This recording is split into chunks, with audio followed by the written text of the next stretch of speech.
Welcome everybody to the live Q&A with Full Circle Magic with Mr. Ben Train.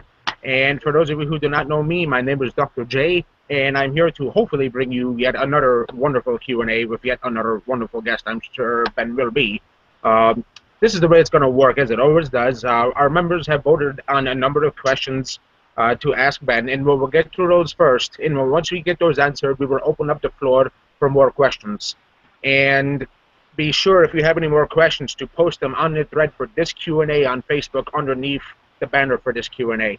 So without any further ado, let me introduce Mr. Ben Train. Say hi, Ben. Hi, Ben. Good to see you, Ben. It's a pleasure to be here. Pleasure to you see you. Ben 1, Ben 2, I'm Ben 10. That was my nickname in Ben school. 10.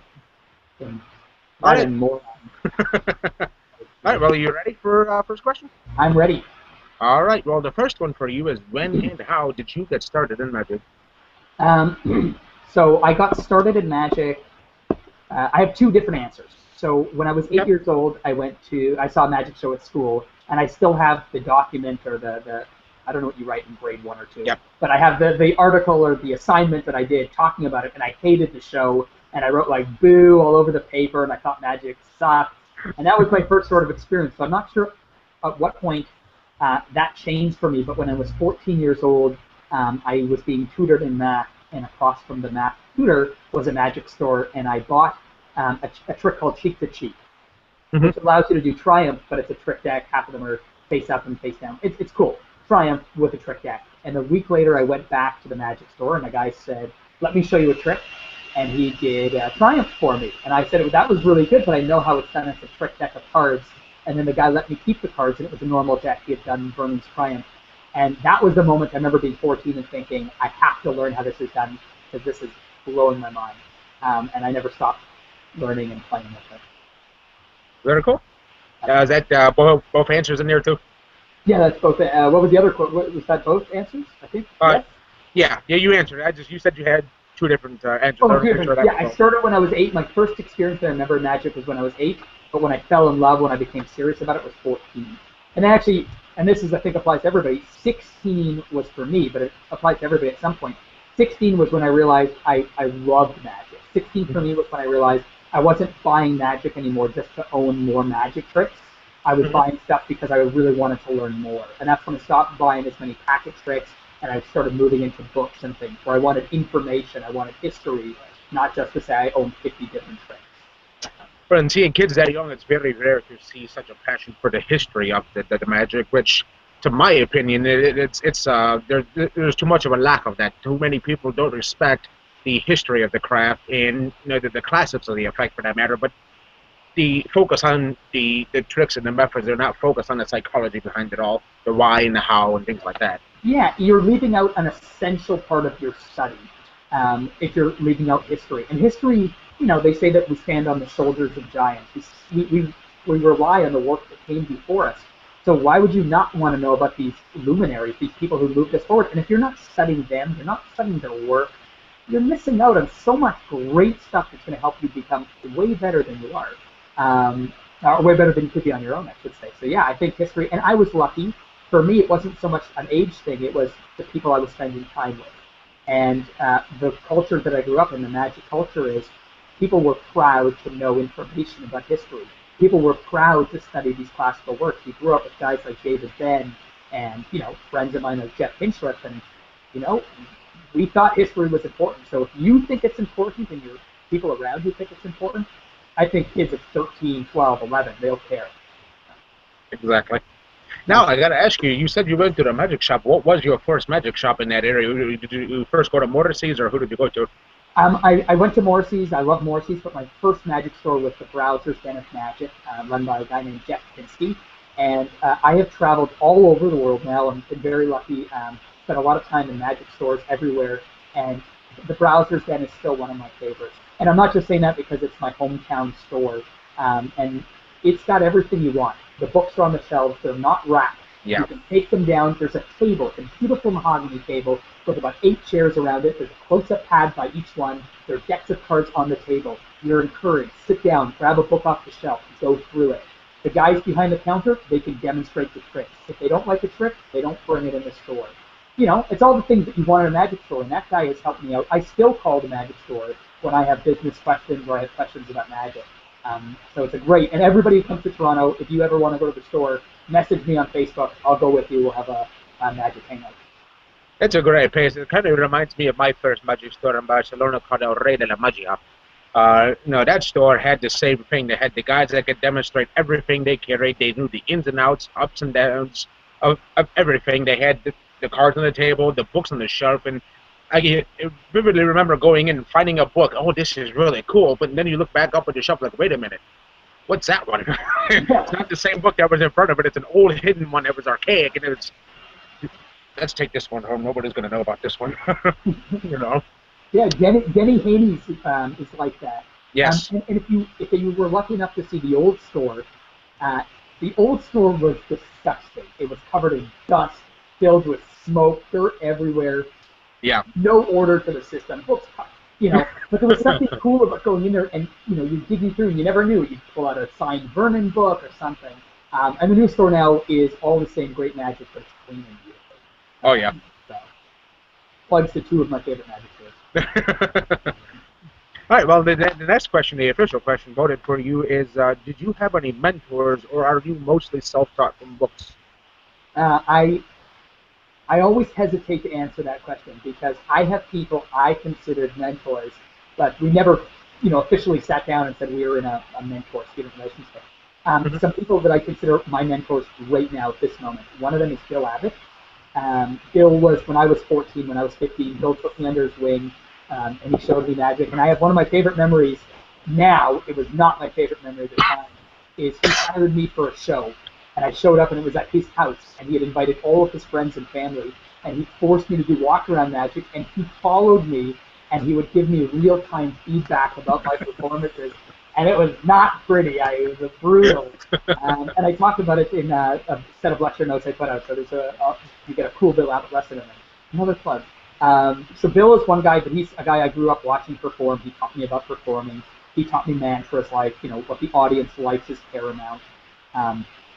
So he's one guy. Right now, Lee Asher is a guy I look up to for everything. I mean, as a human being, you know, as a foodie, as a magician, as a sleight of hand guy, as a marketer, promoter, businessman, you know. So anytime I'm thinking of a new idea, something I want to put out, or an event I want to organize, or if I'm having trouble, Lee is 100%. He's the first guy I ever called, before my parents, even before the police, which is weird. And Jeff Pinsky, who owns the Browser 10. Those three guys, Jeff, Lee, and Bill, I think have helped me not just become a better magician, but a better person. That's my answer. Well, that's a good answer, I think, because even if you consider them to be mentors, that's what counts. It doesn't matter if they sat down and taught you regularly, the way, say, Bill Malone sat down every Saturday for 15, 20 years with Ed Marlowe at a restaurant table. You know, even though you didn't do that, you still learned something from someone. They showed you something and how to do it and why. You know, to me, that's a mentor. Yeah, what blurs the line for me a little bit was, in my head, that student-mentor relationship is a very sacred thing. You know, what I know about it comes from, you know, martial art movies and stuff where people are revering their masters. And all three of those guys, I mean, like now, Lee and I hang out on a fairly regular basis. You know, I was at his house 2 nights ago for dinner, and Bill and I go out for drinks, and Jeff and I have dinner, and I mean, to me, I mean, we're friends. We're not peers. I still look up to them as my mentors, but we have such a friendly relationship. It's so weird for me to think of them, or maybe have them think of themselves as a mentor, but they are, you know, and I do a lot of what I do for better is from them, and anything that's not good is not their fault. Anything that's not good is probably from my own thoughts. The good stuff's stolen, yeah. Well, and it's always a lot more fun, I think, that way, when you could sit down with them as a friend, not just a mentor-student. You know, when you could sit down peer-to-peer and have discussions outside of magic and things like that, you know, that can help you within magic at the same time, you know. Yeah, one thing that's cool is that when you get sort of to that level of relationship with any human being, I think, when you get past this sort of formal titles and you just become friends and comfortable, it's very nice. Like I had recently something, I won't talk about it unless you see me, but I had it was a very difficult sort of problem I had with a certain magic thing. and it was an interaction with another magician. And I spoke to Lee about it, and I was heartbroken. I was upset that I might be hurting a friend, and he was hurting me, and it's horrible. And Lee opened up, and he told me about a personal experience that was similar, how he dealt with it, and it helped me and my friend deal with ours. But um, you know, when you get to hear about insecurities, when you get to hear about them being real human beings, it changes things, and sometimes for the worse, sometimes for the same, sometimes more often though for the better. Yeah. Yeah, that's a good I one. never That's a have good good answer. ways to end my answers. I just ramble for a bit, and then I like, oh, I do a little face. We've had Kind of worse, weird. trust me. All right, the third question for you then is, what are some of your favorite effects with the biggest audience reactions? Oh, Whether they're yours or somebody else's, whatever you perform. there are some great tricks. The problem is, the great tricks in my mind, it's hard for me to separate from uh, the performer who does them, you know. Because God knows I've watched guys like Aussie Win is just so good at magic. And Yeah. I do some of his tricks, and you know sometimes I don't play it strong as Aussie, and that's also because Aussie could do one of my tricks and get a very strong response. Um, Yeah. Out of this world, if you're talking about card tricks, that is not something you're going to do necessarily in walk around. I hope, or maybe you can. I don't know. Maybe you've got a cool way to do it. But it's one of those tricks that the few times in my life I've done it, and I've done it maybe less than 10 times. I don't do it often, but those few times, every time it's been a really strong, powerful response from it because, you know, it feels to them, it feels pretty real, and people will talk about it. Yep. I think a lot of the classics are classics for a reason. Exactly. And you know, it's part of that reason is that audiences love them. Doesn't mean we should stop thinking about them, because eventually they may stop being classic. Um, yeah, I don't really have anything with stuff appearing or disappearing. The pure smoke gimmick. I mean, if you're making smoke or fire appear in your bare hands, that's incredible. You know, a bill appearing in a fruit is ridiculous. Like that is anything that I think where you get an impossible object that they can keep, you know, airtight Jay Sankey's thing, you have a deck of Yeah. cards and a balloon and you pop it. Like, that's a crazy moment because they go home and Magic, it, it's a performance art. It's a dynamic performance art, right? And it ends. And once it's over, all you can do is think about that experience. And once you're thinking about that experience, you're removed from the experience. But something where you have a physical object that's an impossible physical object, where that moment continues to exist and you sit there holding it going, wait, what's happening? I don't Oh know. yeah. That's rare in Magic. So anything like that, Michael Weber has stuff like that. And you know, the Bob Neal braided bill is a perfect example of such a thing. Yeah. You know, people look at that and like, what? You know, it's a Yeah. real dollar bill. There are no cuts in it all the way through to the end. It's a solid, you know, two slits, and that's it. And it really is braided. You know. Yeah, it's crazy. And I mean, I know like people have done card warp before, where the card they like won't rip it, but they have specially printed cards that are half on one side, so the cards can change. And hyper card, you know, that Hyper card is great. Yeah. You know, anything like that where they get to look at, you know, deck of cards goes into a bottle. I'm screwing up this story a little bit, so I apologize. Anybody who knows it can correct me, but Jerry Anders had this awesome thing. It's something similar to this, where you basically take a fruit, like a lemon, and an unbroken glass bottle, and the lemon goes into the glass bottle, and they can keep it. And it's impossible because there is no way to do this. And the way that he did it was he had a lemon tree, and he put bottles over the lemons as they grew in the bottle, and then he'd switch everything, so you get this impossible object. Which is cool, you know, and that you take it home until it rots. Yeah, something impossible. You know, you go home. A lot of places in Europe, even the United States, now make wines with the fruits inside the bottle, grown whole inside the bottle. So, you know, that's super and cool. yeah. And speaking of those impossible objects, I had that. I didn't know that, by the way, and now I'm going to look for those. That's really you cool. do look for it. Yeah, there's pear wine, there's lemon liqueurs, things like that. Look that up. Wow. And but there's a story I've told in the past about an impossible object. It was Paul Harris's linking laces, where the shoelaces actually generally end up linked. I had a guy, I did this for a corporate event down in southern, I think it was Georgia. And fast forward, I did this to a guy, and one night at an after party. Fast forward 6 months later in Vancouver, this same guy comes up to me at a different trade show, and he brought the stupid shoe with him with the laces still linked. Who keeps this stuff? You have to stall for 10 seconds, okay? Yes. 10 seconds. Yes. 10, 2, 1. Oh. No, Thank you very much for being here, folks. It's been fun so far with Ben Train, and we've got some more questions coming up for him in just a little bit here. And when he gets back, we'll go on to the next one, which is right about now. I'm giving a plug. I like that linking laces so much.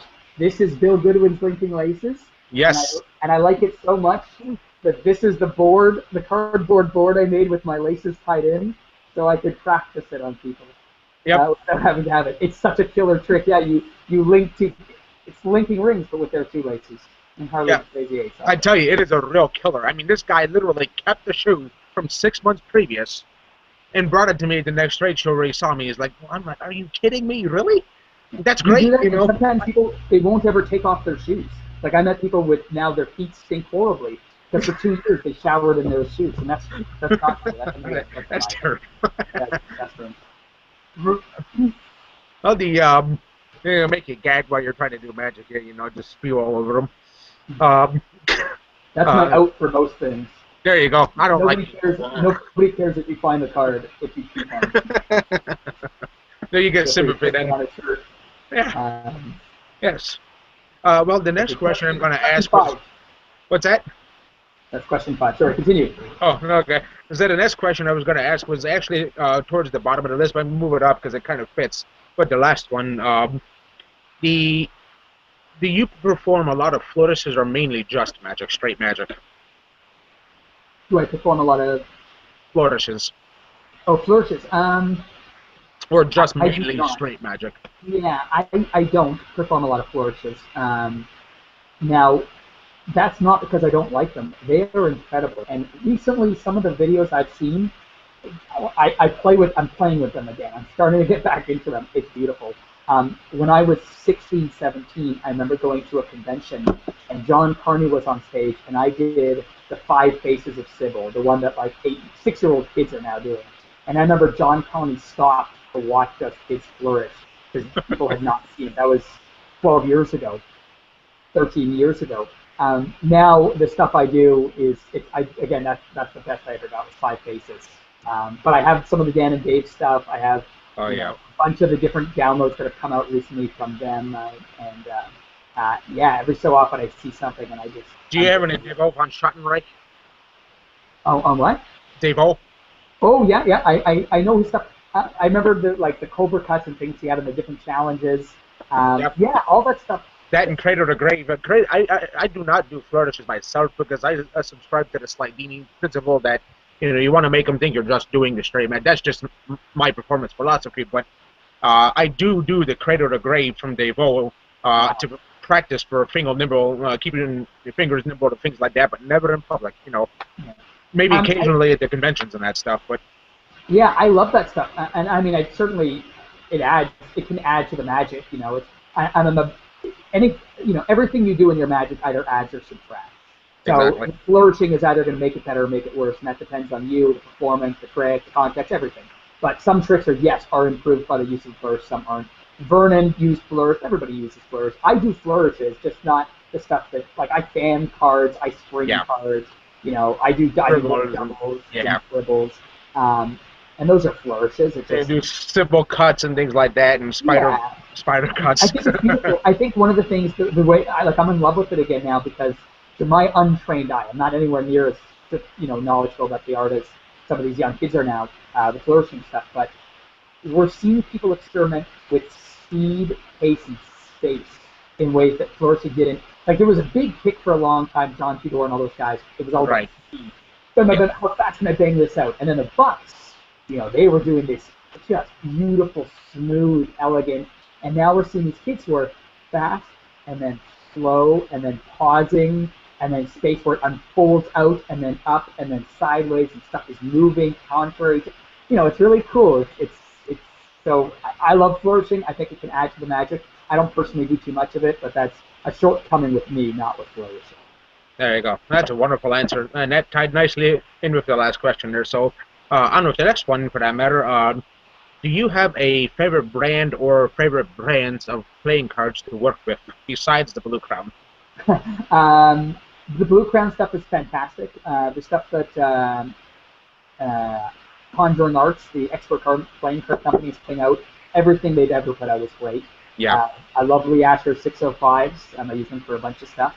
Have you ventured over to Phoenix decks yet?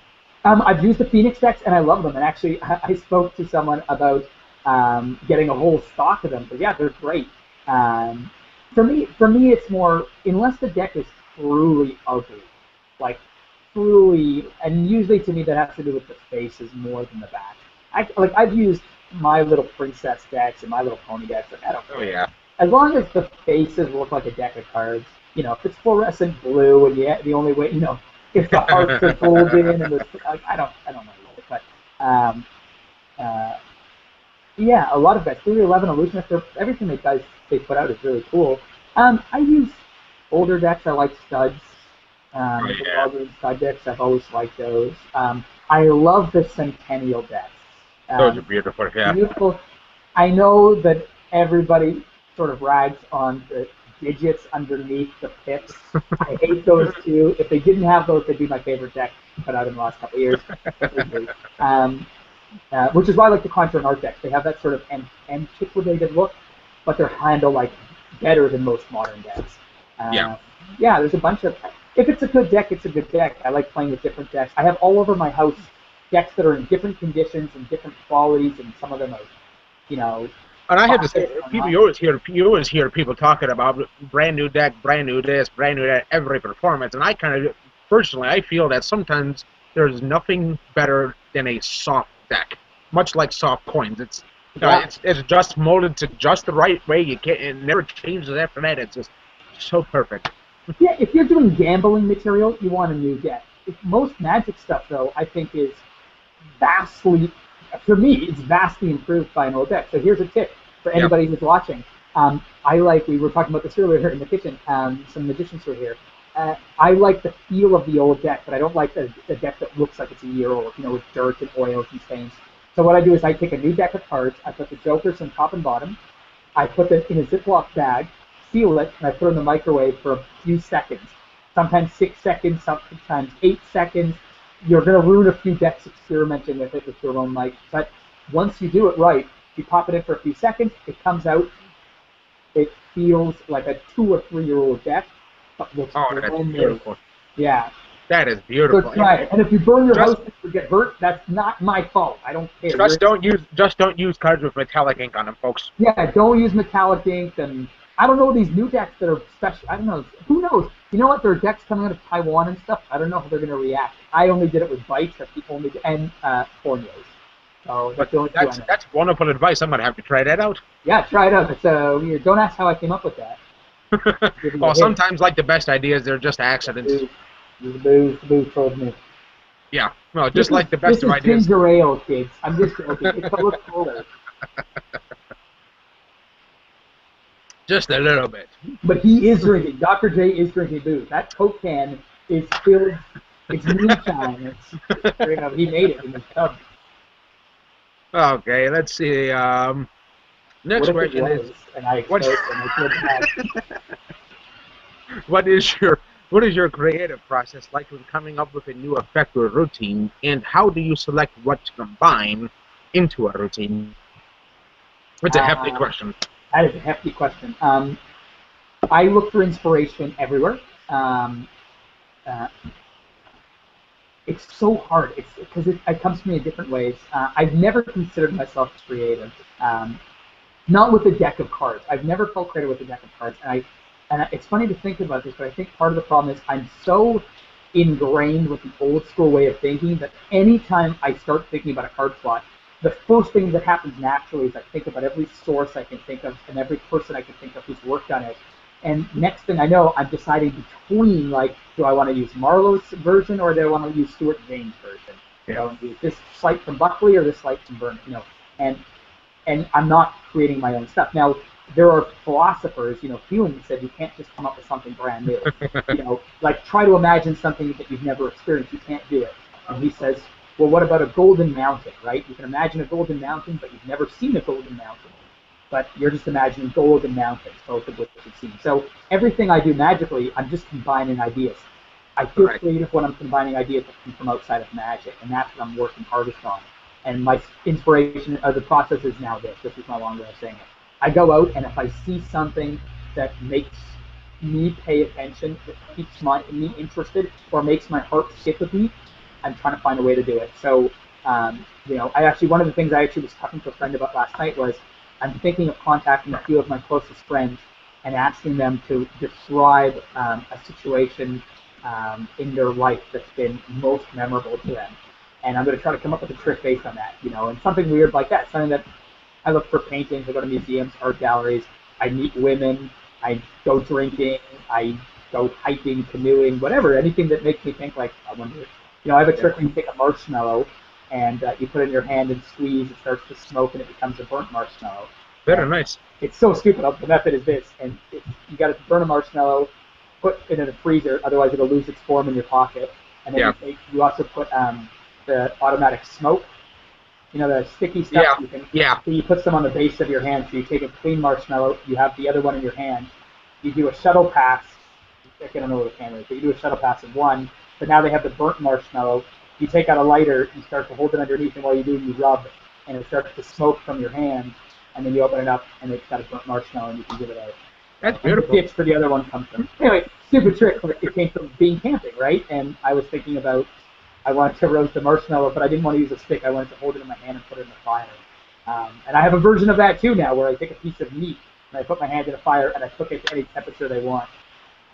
Work yourself up with a vapor. You can do vapor, Yeah, and that's the thing. Vapor is like the coolest way to do all these tricks. Because all I want to do is cook things in my hands. I don't know why.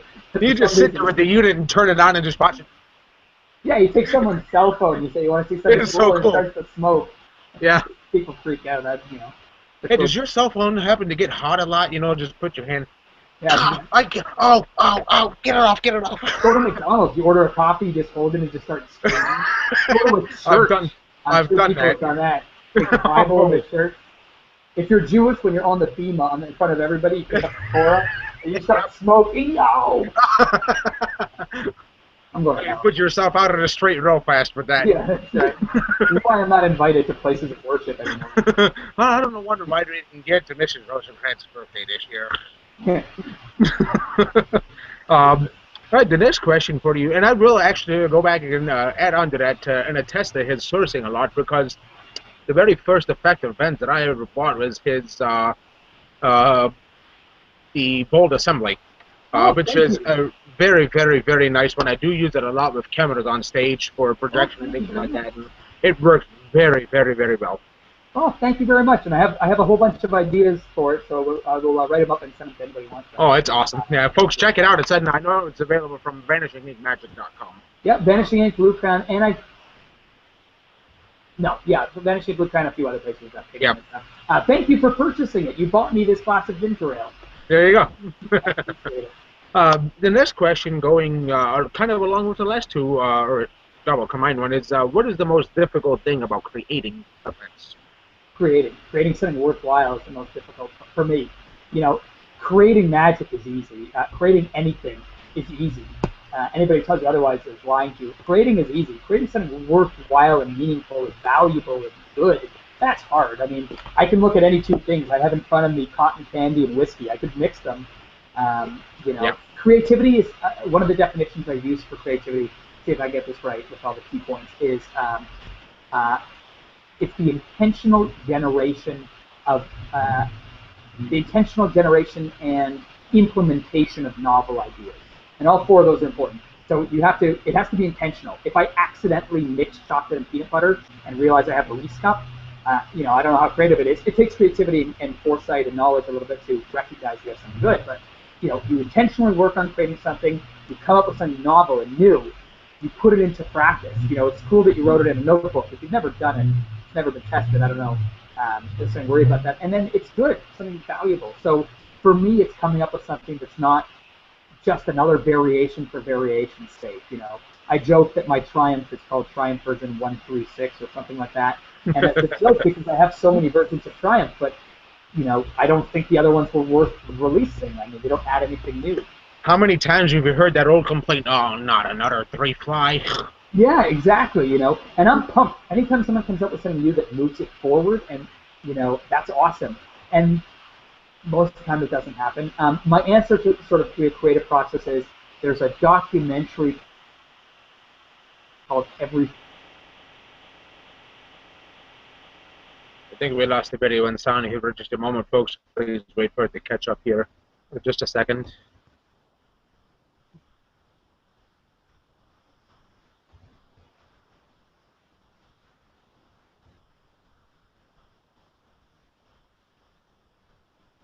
Are you still there, Ben?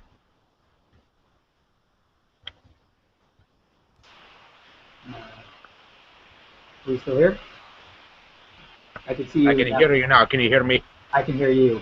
Okay. Now that we're back, go ahead and start that over again. You said there was a documentary that what now? The documentary is called Everything's a Remix, and Okay. it articulates the creative process better than I could in any way. But I mean, my creative process again is I look for things that I want to do, magic I want to do. Usually it's an existing plot or something, and I feel personally that there's a problem that I want to try to solve. That's with cards. I think we have lost the video. I've completely lost Ben Train here, folks. I apologize for the delay here. Let's see if we can get him back in the comments.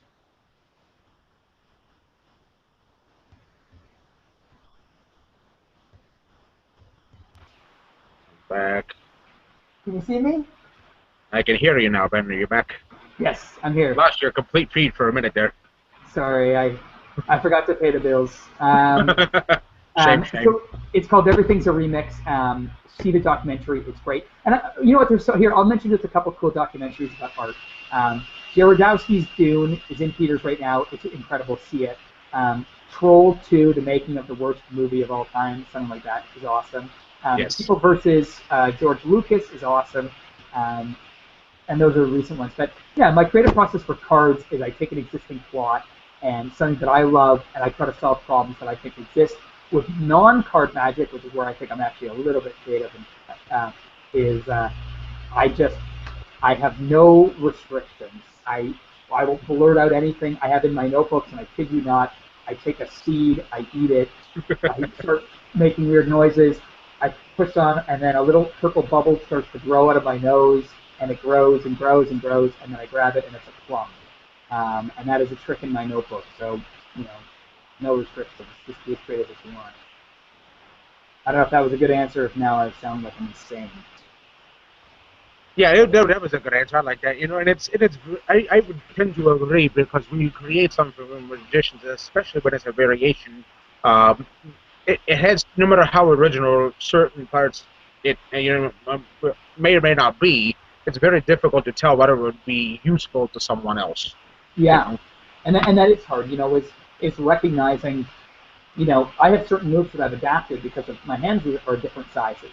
That doesn't mean that's a variation worth publishing. I even thought about for a while putting that as a joke, a book of material compiled by a bunch of my friends, and we still might do it, where it would be 3 books, and it would be called "These Tricks Are Unpublishable" or something. There'd just be personal variations of stuff, and if you want to learn them, but nothing that would be worth publishing and paying money for. Exactly.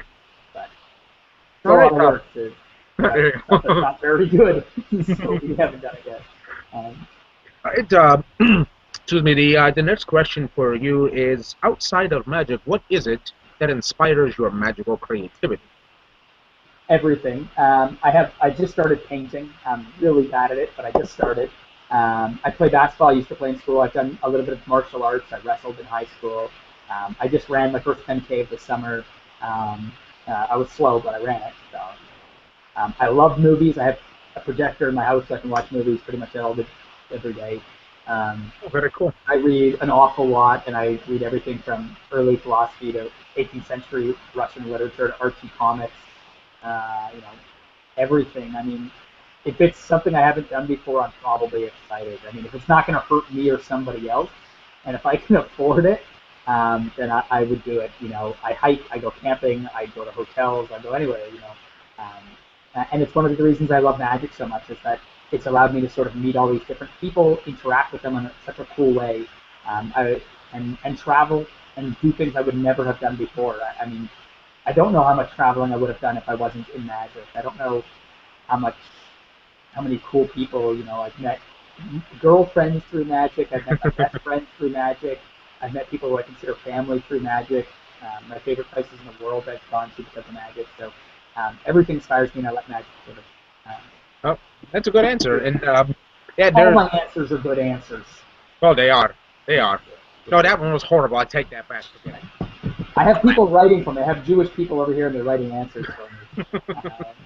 Don't count on You're these not back there, Jewish? guys. Get out! You can't be funny. Don't take any stock in those guys. That was terrible. No, I'm kidding. um, now, do you think it is better to create an idea on your own and then take it to other creators for feedback, or do you find it better to have the other creators help you from the get-go? You know, you'll hear. There's no good answer. I mean, you're asking me, so before I answer, I'll just say, the character who was the inspiration for Don Draper from Mad Men, I think his name is Lois or Lois Lewis, something like that. He talks about one of the pieces of advice he gives people is not to see movies or watch television or read books, because that'll sort of, again, it limits your creativity because you're thinking of other people's work, and instead of creating your own, sort of disseminating other people's work. But he also, him and other people have also talked about the importance of having other people around. My thinking is this: it also depends on the people around you. So I now, because of the culture that I'm in, the magic community in Toronto, it doesn't seem to play so well when you show somebody an idea that's barely developed. If I come out and I'm like, I had this idea last night, what do you think? And I start doing it, and I'm not 100% sure of where it's going. They don't suffer fools. So they just won't watch, and people will turn away. So what I do is I go home, I work on my own stuff, I create it on my own, and when I get it to a point where I go, I need some feedback, then I send it out to people. And everything I put out, everything I publish, I include my contact info, because people contact me with ideas that I never thought of, that I'm like, that's way better, I wish I'd come up with that. Or sometimes it's just a cool variation that I would never have thought of because this guy's using a life experience that I haven't had.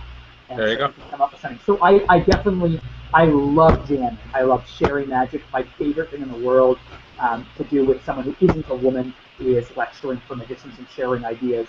Yeah, I like being involved with other people, but I also do a little bit of it on my own. There you go. There is another question I'm going to add to that a little bit there. Now, when you're creating, everybody, whether it's a writer or a musician, even movie directors, certainly magicians, get into creative ruts.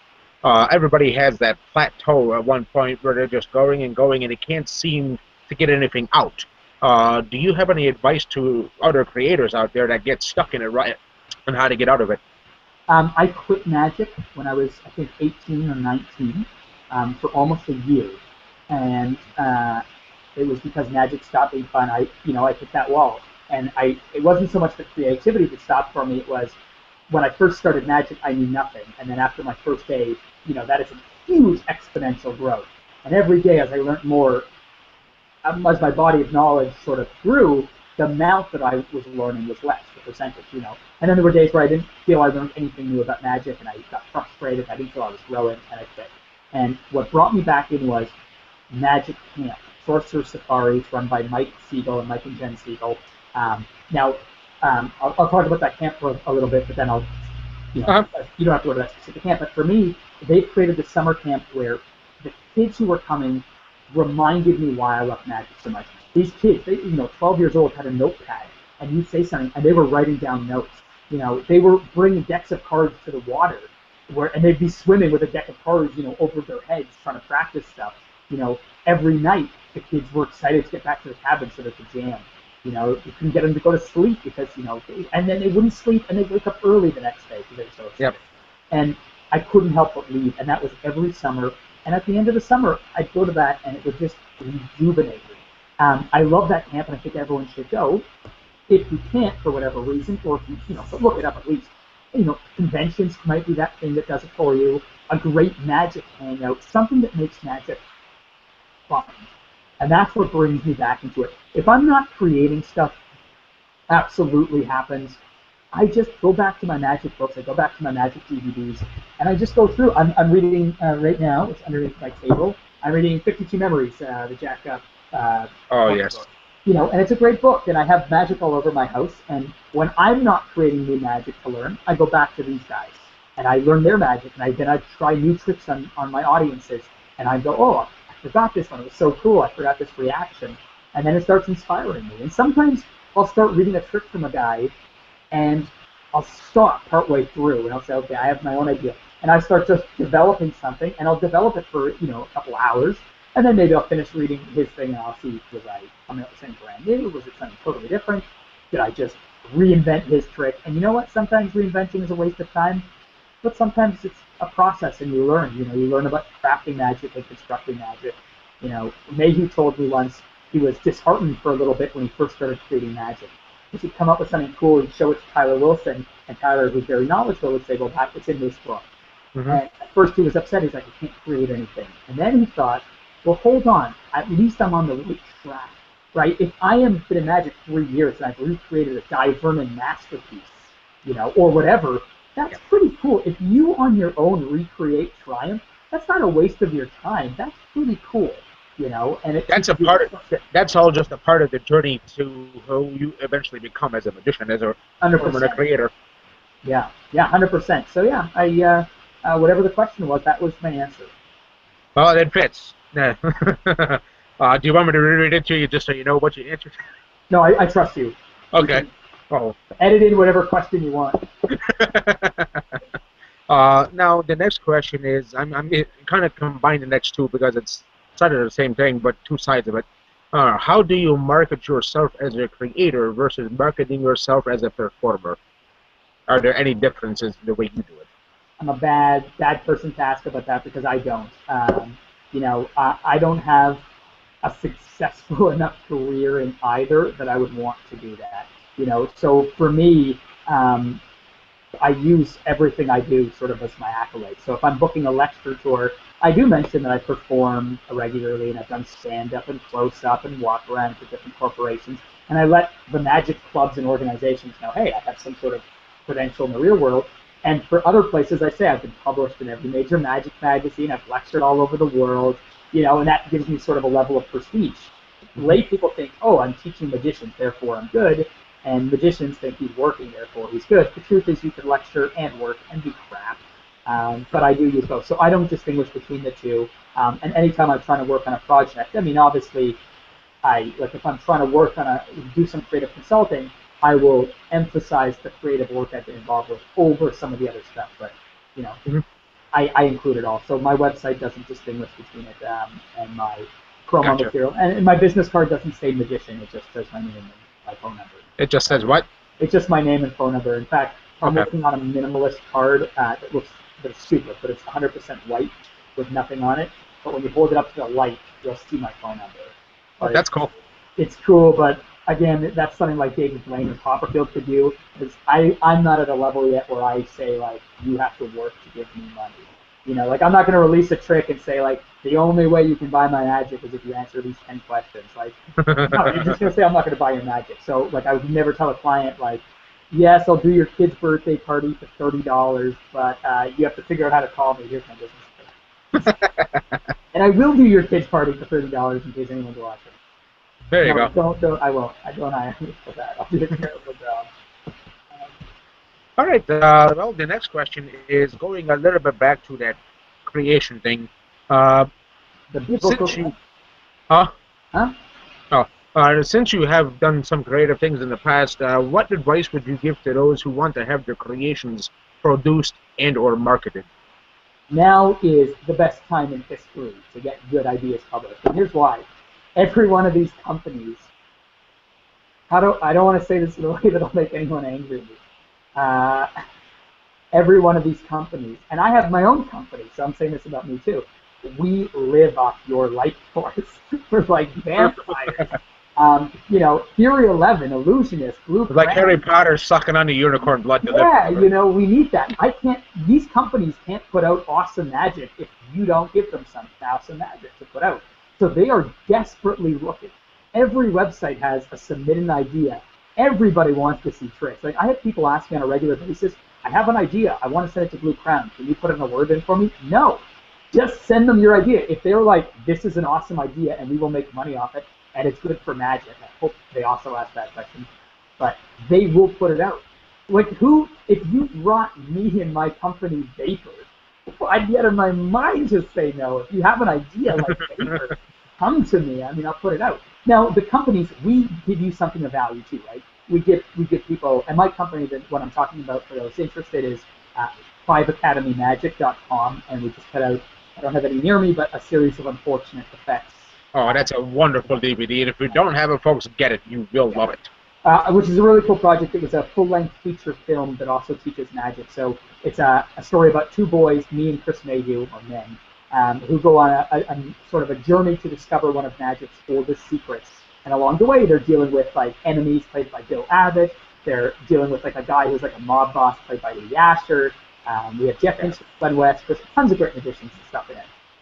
Anyway, but back to the companies. So a company, like we give you sort of, my job as a company, I think, is to make you look as good as possible, to get your ideas out there to as many people as possible, to make you as much money as possible, to do your idea justice, and to do something great for magic. And, you know, you may not have the resources on your own to do that. These companies can offer that. It's a win-win for both. But what I'm saying is, this is the time to get stuff public. People are trying to release products a couple times a month. That's why these companies are constantly listing new good products. And it's a constant battle. Everybody wants the good products. Everybody wants to work with great people.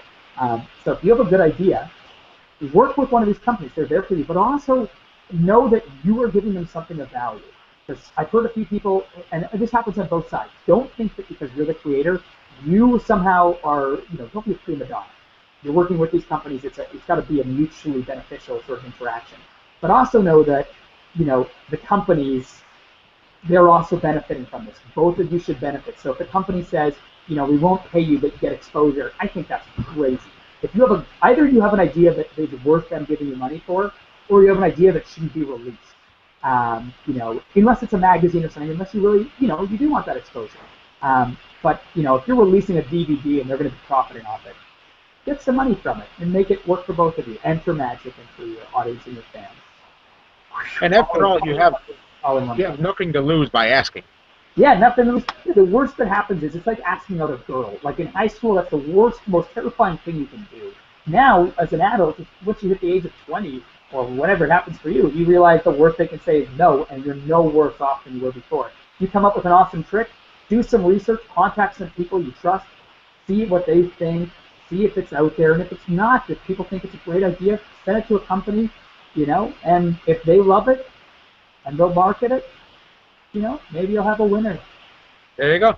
And if you can think of, let me go back to the series of unfortunate effects now, just to touch on that, because it's kind of, to me, it sets itself apart in the market because it's not just educational as far as teaching you things, but it's entertaining, something you don't see in the DVDs of the past. If you go back to Homer Leewog, in his Coin 1 DVD, it was a very, very forward video at that time with the graphics. Very revolutionary. Yeah, great. Yeah, very revolutionary. Now, I kind of, I kind of see unfortunate effects the same way because it's entertaining at the same time. Nobody else has really ever done that before.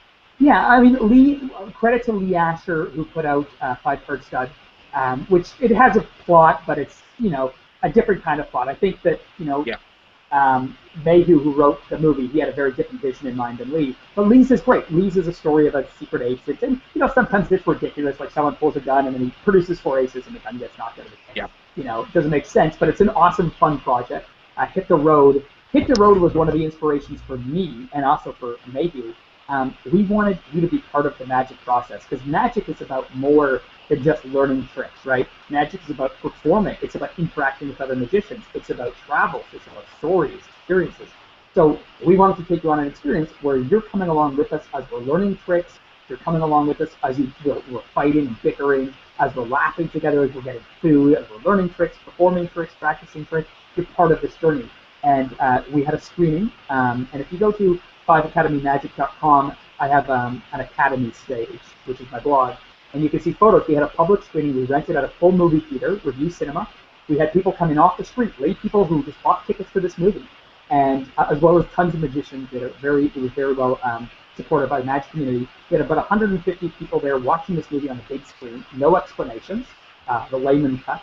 And it was amazing to watch my friends and us and Magic on this big screen, and people were very responsive. And then afterwards, we threw a party, and we had a DJ and caterers, but that was our way of having anybody who wanted to be part of this process was in. And we had, guys like Maddie Gilbert who did cameos in the movie. Oh, yeah. And that's it. It's fun. And Mayhew's working on another project, which I won't talk about. That's for him to talk about. And I'm working on a bunch of new fun projects, and we're excited. And I hope, again, another plug, but check out 5academymagic.com. It has free stuff, too, so you might as well check it out, and we'd love to hear your thoughts. Well, that works. Now, as far as going back to learning again just a little bit here, can you recommend any of your favorite books for learning technique and effects? I have about 70 copies of The Expert at the Card Table upstairs, including the first edition and second editions and stuff. So I'm pretty partial to that book. The Vernon books of magic are great. For techniques, what do you think? The Vernon books are great. Chronicles is killer. Expert card technique is great. Marlowe stuff is a lot of fun to play with. Revolutionary card techniques from Marlowe, yeah. Yeah, those are great. Buckley's book is a lot of fun. I've always been drawn, I sort of, when I was younger, had a reputation as a move monkey. I think anybody who knows me now, I never consider myself a move monkey. I mean, I'm not a move monkey. I like, clip shits and stuff I do, but I'm drawn to more structured effect stuff. That's what interests me, structured effect. Yeah. I only learn a move when it's like, that is the best way to do a certain thing, but I don't go out of my way to learn new moves, unless I do think that's going to be better for a trick. But, so yeah, I'm usually drawn to other books. But yeah, technique books, chronicles, anything by Vernon, anything by Marlowe. And then also, I mean, when you're talking about techniques, look at guys who are masters of sort of an absence of technique. Verbal Magic, Stuart James books. I mean, because that'll give you an appreciation for technique. Nick Frost, where you see, like, what can we do with sleight of hand? Brother John Hammond, right? What can we do without? What can we do with? Marlowe is a guy who, for a lot of his stuff, is brute force. I want to do a center deal routine, so I'm going to deal all the cards out of the center. And then you have guys like Nick Frost, where you have stuff where they do center deal routine and there's no deals, or no centers. It's all from the top. And look at sort of that balance between them, I think you'll find a good book. So yeah, look for techniques, expert card technique, Erdnay's, Card College is great, and then there's stuff that's non-card. Of course, Roy wrote the card magic. I think he left out in there. It's also a really good one. Royal Road is, I like Royal Road a lot. I'm going to be a detractor from it a little bit. I think Royal Road is a Model T Ford, so, beautiful classic car, and I would love to own one. And I think, if you love cars, you want to drive one at least once. It's cool. It's cool to have in your garage, but if I'm going to race, I want the Ferrari, and Card College is a Ferrari. And I'm not saying that you should ignore a seminal text like Card College. I just think if I'm recommending a card book for someone to start with, it's never going to be Card College. Price point aside, if you want to spend, $3 on Royal Road, do it, but Card College is There. I'm going to get some people who are big fans of that book, I know a couple people who are going to be like, well, they're not going to watch this. I guess people who are fans of Royal Road are probably not watching Google Hangout videos. Possibly not, yeah. Yeah, that's my theory. We'll see if anybody complains. If nobody does. Royal Road sucks. If anybody complains, we'll know that my hypothesis has been proven wrong. Next question. Well, what other performers inspire you? Sorry, what inspires me? What other performers inspire you? Oh man, I mean the good ones and the bad ones. It's not that I can't think of names. I can think of too many. Arthur Trace. I'm just going to name guys that come to my head instantly. Arthur Trace, Derek Thomas. Right now, like the last week, I've been hanging out with Danny Garcia, who is crazy talented. Lee Asher, who I think is a genius.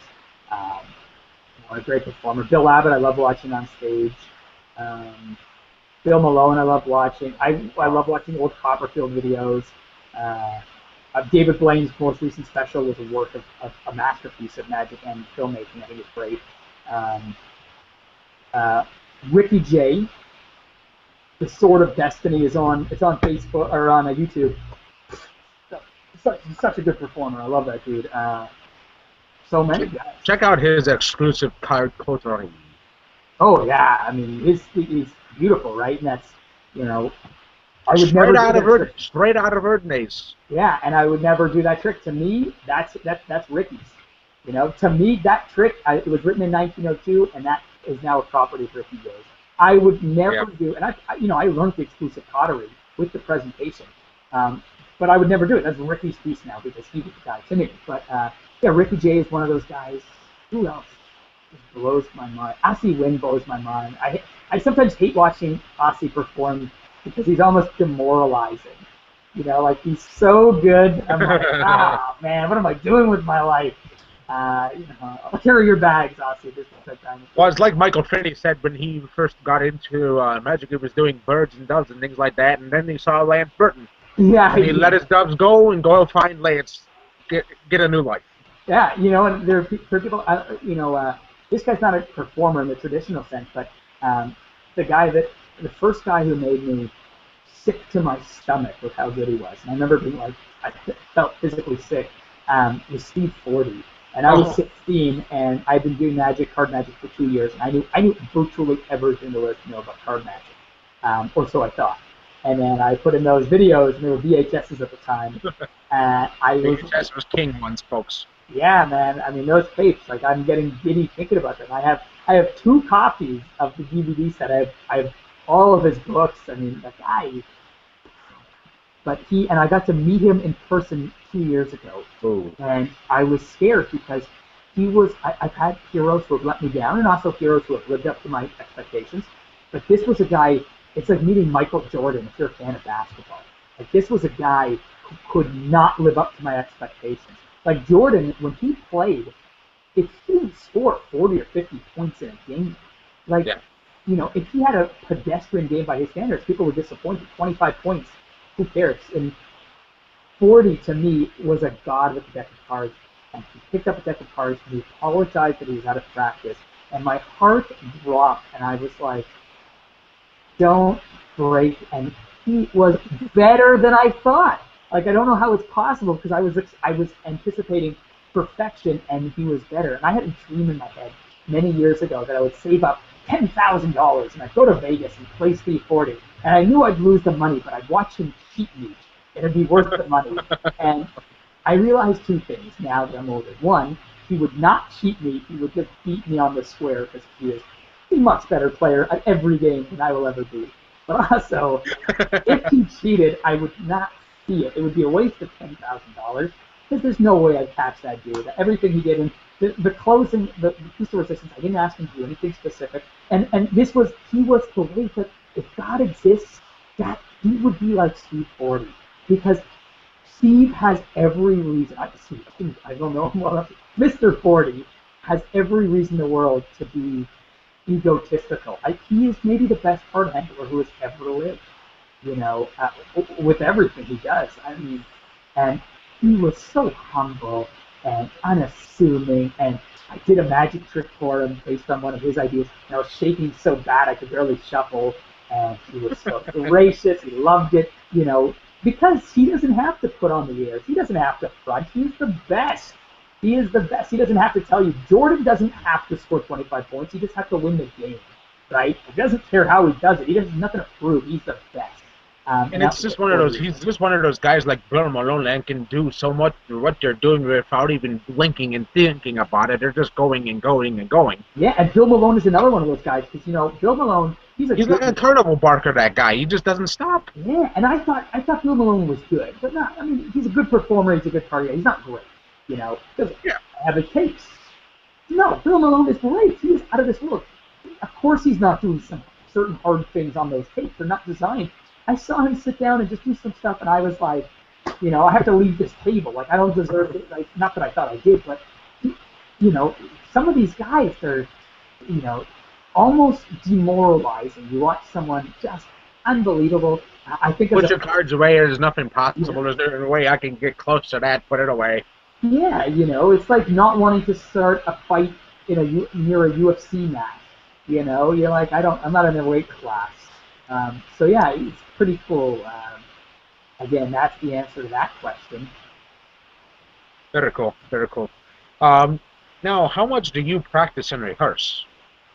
It depends. When I was young, I mean, some days it could be like 4 to 8 hours, because I loved it so much and I loved the practice. Um, I still love practice now. I think my formal practice has gone down a lot, but my informal practice is the same. And to me, formal and informal practice. For informal practice is like when you're watching TV and practicing a shift or doing a double lift. It's when you're just practicing sort of a mindless practice in order to maintain your certain skill set, but you're not trying to get better. Formal practice is when you sit down to work on your double lift and you say, well, why am I holding the deck with these fingers closer to this edge or this edge? Maybe the pinky should be slightly over the top. Why is it not, etc. And you're designing to move forward. I don't do a lot of formal practice anymore, and that's not a good thing. I'm not proud of that because I have seen a decline in certain techniques. I used to be a pretty proficient bottom dealer, and you know, now I want to do a 10 quinzel and ask you to look away while I do it. I mean, so I don't know. It's my formal practice has gone down, but I do it as much as I do it whenever I want to do it, and I do it whenever the mood strikes me. And I carry a deck of cards everywhere. And sometimes I'll sit down at a cafe and I'll sit there for an hour. And more of my practice is developing magic, more so than sitting down to work on a new sleight. Um, Ricky Smith to me is one of those guys who is a guy who sits down and he works on all those sleights. He does everything beautifully. Tony Chang is sort of a hybrid with you. He's always coming up with new stuff and new sleights. And that guy, for what he does, might be the best in the world. I think, I've known Tony for many years now, and I love him to death. And I don't know if I would have said that a year or two ago, but I think now him and the better he's gotten to in Magic, what he does, and I can't articulate it better than that. What he does, I know it's vague, he's the best in the world at it. Mm-hmm. All right. Now this one leads me up to the last question here. What kind of venues do you perform in mainly? Either walk-around venues, or as a close-up, or theater, or corporate? I do a lot of Christian mentalism shows and trips for kids. Christian, no, none of that shit. I do anything they'll pay me to do. I'm basically a whore.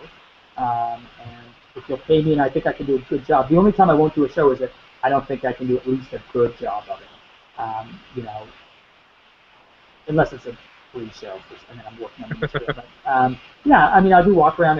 My favorite stuff is close-up magic. I like, I love that sort of a non-ideal set for a lot of people. I love when I get hired and it's like 60 people and I'm there for like 3 hours and it's somewhere really swanky and upscale because, my magic tends to be a little bit more sophisticated. And I like watching them get drunk and hammered and I like having hours with them, so we can start with small stuff and then we build up the longer miracles that hopefully involve, 10 or 20 or 30 people in the whole room. I'll perform. I do a little bit of stand-up, not as much as I should. We have a wonderful venue in Toronto that I don't take advantage of so much.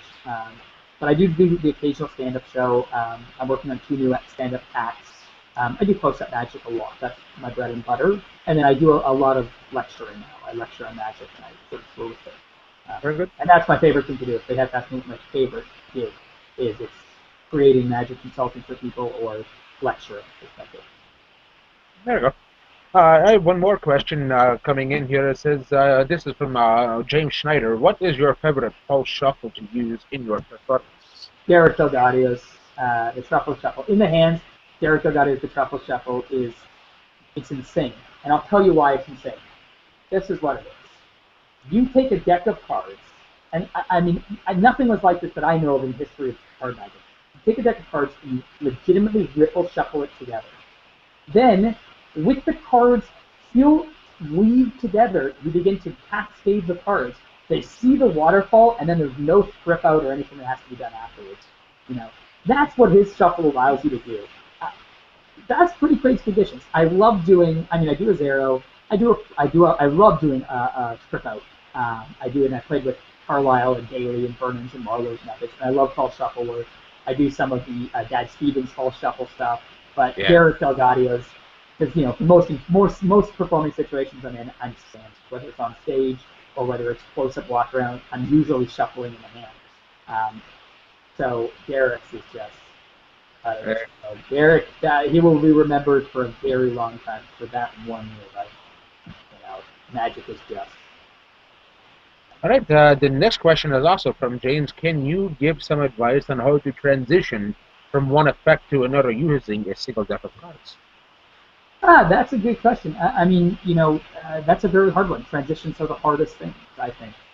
Getting in and out of something, that's what Vernon and gamblers and people talk about. How do you get in and out is just as important as the trick itself. So I can't give you an answer. Sometimes the tricks will naturally flow together. Sometimes you might have some sort of unifying line, where you might say something, and I've seen some very good performers. They're like, and they'll say something like, let's do this again, and then they do a completely different trick. Like they'll do a trick, somebody thinks of a card, they shuffle the deck, they find the wrong card, and then it changes to the thought of cards. And you go, let's do this again. We'll lose your card in the middle. I'll shuffle them face up and face down. When I snap, every card turns over except yours.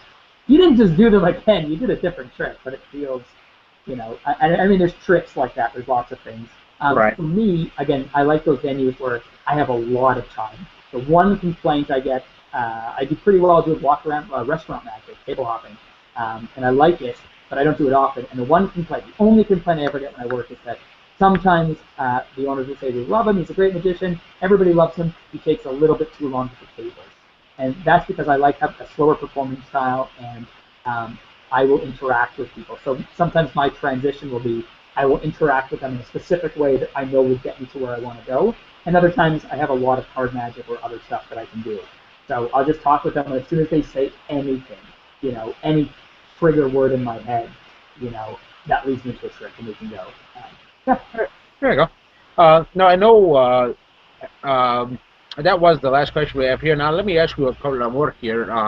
You have worked a lot with Chris Mayhew in the past. How did you two meet originally? Where did you link up together in the past? We met on JDate, the Jewish dating service, and he originally started messaging me, and I said no, but he's very persistent. Not a great kisser, but an unbelievable hugger. So we actually met, it's almost as creepy, we met online. And I read one of his tricks. It was called Lazy Rise that he put in Magic Magazine, and I thought it was fantastic. I thought it was a piece of crap because you can't do it. Your thumb, you see your thumb go inside, and it looks terrible. And then he put a video online on the TSD, and it looked like magic. It looks like this card melts up, and I had been doing it wrong. He said it was easier to raise rise, but I'm not so sure for some people. It's a little bit easier than raise rise, but it's still a 5 out of 5 on the hard. That's what Josh rated it. Yeah. And it's a tricky move, but I was doing it wrong, and when you do it the way he does it, it looks like you just shake, and this card is moved. It looks so good. And, you can't see any of this happening in the background. You see a card out jog, and he just shakes it slowly, and it rises to the top of the deck. It looks out of this world. And so I messaged him, and he mentioned to me that he liked some of my stuff. And so I was, humble. We met at a convention, and this is my first story with Chris May that I remember. We were sharing a room at a hotel. It was me, him, Maddie Gilbert, and Shane Cobalt at MagicCon, the first ever MagicCon. And me and Shane had gone out, and we had promised to bring him back pad thai, but we had gotten drunk with a bunch of other people, and we got back at 4 a.m. And Mayhew was asleep by then, and we decided to try to feed him while he was sleeping. And we were very drunk. This isn't a good story. It doesn't make anybody look good. It looked like idiots. So we took a spring roll, and we gently lowered it into his mouth, and his reaction was to go, oh, and he just started eating it. And so we just fed him that, and then we took pad thai, we dropped it on his face, and he ate it. We filmed it all, and that was my first sort of, and that's when I knew that we'd be friends forever. And then I convinced this guy, he was talking about moving to Toronto, and he'll deny this, but I told him to do it. I'm like, move it, and I convinced him. And over the course of like a 1 week period, he sold everything he had. He moved to Toronto. I actually flew to Calgary so that I could drive with him to Toronto. And we spent 2 weeks on the road, and we did a little bit of a lecture tour, our first one. And we've worked, and it's crazy because both of us have changed so much. So our dynamic has changed. Chris used to be, he was never stupid, but he was a naive, very sweet little guy. Big guy. He used to be very heavy, 300 pounds or so, very naive. And now he's an adult. He says what he thinks. He doesn't take bullshit. He's very strong-willed. He has an artistic vision, and he will pursue it. And he will fight for what he thinks is right. And he's also not a big guy anymore. He has lost over 120 pounds, and he's running and lifting weights and doing martial arts and that. So he's just changed as a human being. It's been amazing to see. But yeah, we had a very good working relationship, and we respect and sort of love each other in a non-sexual or threatening way. It's been great working with him. And he wrote The Series of Unfortunate Effects. He wrote Yep. it, and he. I think we lost the feed there just a second. Give us just a moment here, folks. I think we'll be back again. I think we have lost the feed from Ben's side temporarily. We're back. There he is. We didn't miss anything important. There we go. But yeah, no, I do think that Ben and Chris are both very creative guys. I've enjoyed quite a few of their effects in the past, and we encourage you to look it up. Very good stuff out there. So, all right. With that, I think that concludes our session for today. I want to thank all of you folks for being here and asking all of your questions and joining us here live for the Q&A and being here with us. And I want to thank Laura Isley, our talent acquisition specialist, for setting us up, my fellow admin team for hosting the chat in the Facebook.